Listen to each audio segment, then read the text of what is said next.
Ciao a tutti e ben ritrovati sul mio canale. In questo video andremo a vedere un'app molto interessante che si chiama Shade Map, che mi permette di visualizzare le ombre di tutto il mondo.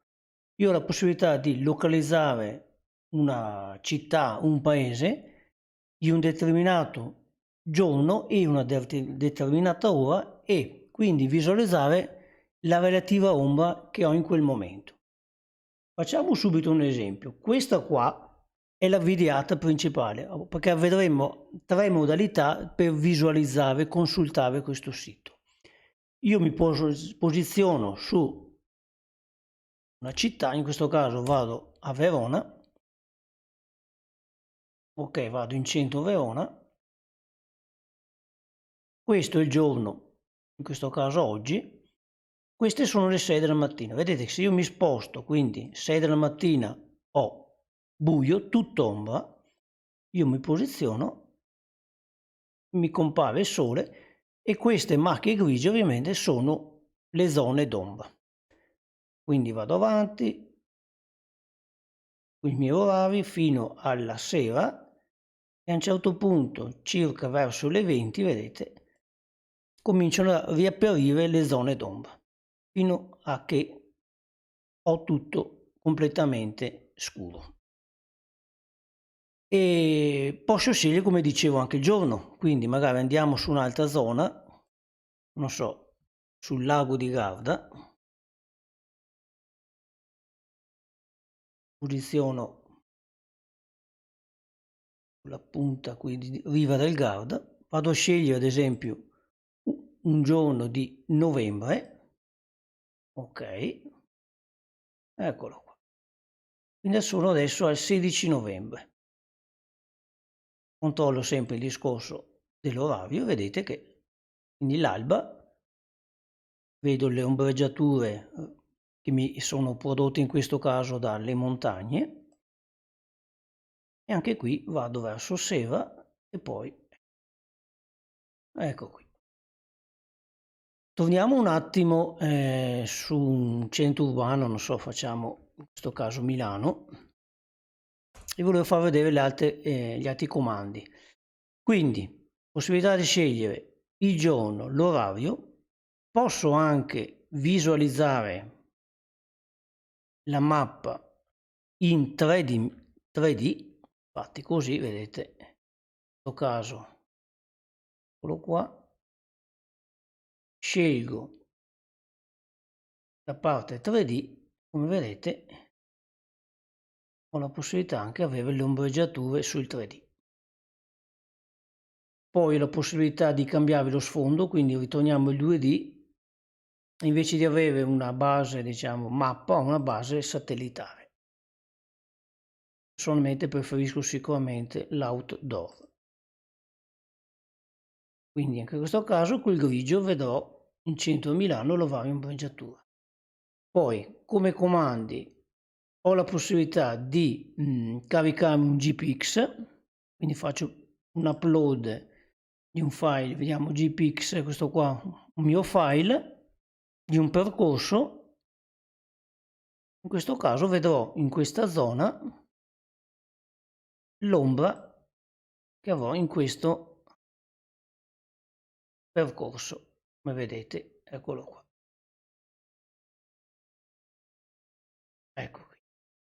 Una cosa particolare, ho anche la possibilità di simulare un nuovo edificio, quindi andiamo sempre su una zona urbana,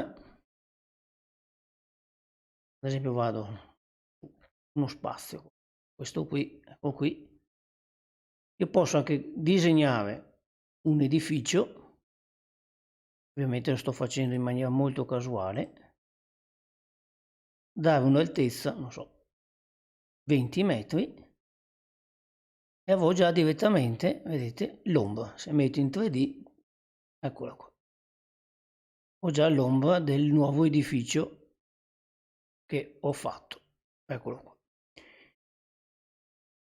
Ok, quindi questa è una modalità e ho la possibilità in questo caso di condividere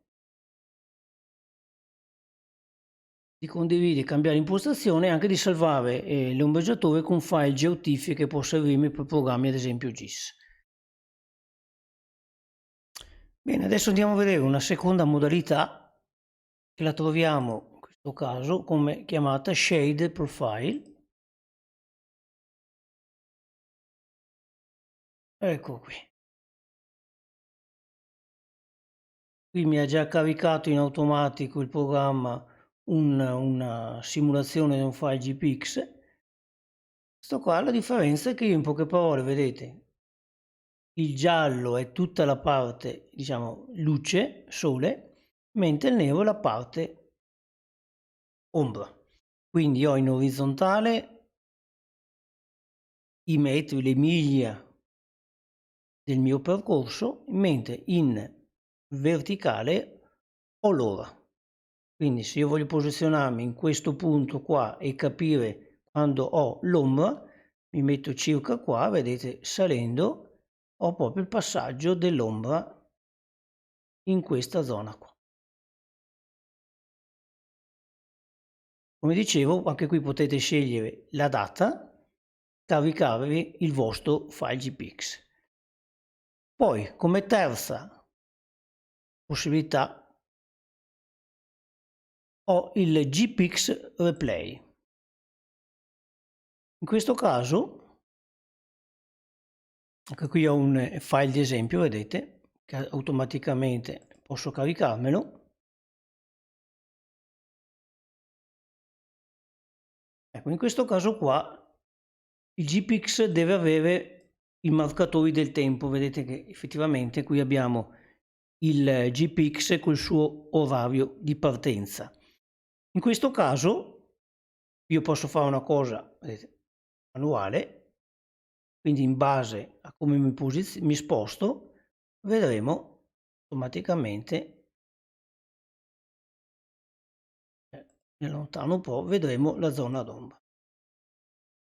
O altrimenti posso anche in automatico decidere 10 secondi di velocità e questo è il risultato. In base all'orario vedremo in maniera dinamica tutte le zone d'ombra che ci sono in questo sentiero. Arriviamo fino alla fine. Ecco qui. Bene. Mi sembra veramente un sito interessante, simpatico, spero che sia stato di vostro gradimento e vi aspetto al prossimo video. Ciao a tutti!